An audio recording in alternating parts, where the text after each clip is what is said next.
Match number 40 IPL 2024 40వ match అనేది Delhi Capitals versus Gujarat Titans కి మధ్య హోరాహోరీగా జరిగినటువంటి మ్యాచ్లో ఢిల్లీ క్యాపిటల్స్ గెలుపొందారు.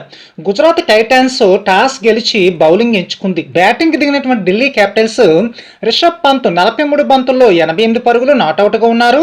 అక్షర్ పటేల్ 43 బంతుల్లో 66 పరుగులు చేశారు. 20 ఓవర్లు ముగిసే టైంకి 2 వికెట్ల నష్టానికి 224 పరుగులు చేశారు Delhi Capitals. Gujarat Titans bowling విషయానికి వచ్చేసరికి సందీప్ వారియర్ 3 ఓవర్లు వేసి 15 పరుగులు ఇచ్చి 3 వికెట్లు తీసుకున్నారు.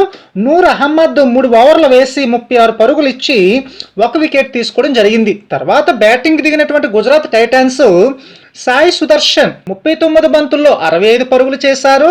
డేవిడ్ మిల్లర్ 23 బంతుల్లో 55 పరుగులు చేశారు. 20 ఓవర్లు ముగిసే టైంకి 8 వికెట్ల నష్టానికి 220 పరుగులు చేసి మ్యాచ్ ఓడిపోవడం అనేది జరిగింది. ఇక ఢిల్లీ క్యాపిటల్స్ బౌలింగ్ విషయానికి వచ్చేసరికి రాషిక్ సలాం వచ్చేసరికి 4 ఓవర్లు వేసి 44 పరుగులు ఇచ్చి 3 వికెట్లు తీసుకున్నారు. కుల్దీప్ యాదవ్ వచ్చేసరికి 4 ఓవర్లు వేసి 29 పరుగులు ఇచ్చి 2 వికెట్లు తీసుకోవడం జరిగింది. ఇక ప్లేయర్ ఆఫ్ ది మ్యాచ్ వచ్చేసరికి రిషబ్ పంత్కి ఇవ్వడం జరిగింది.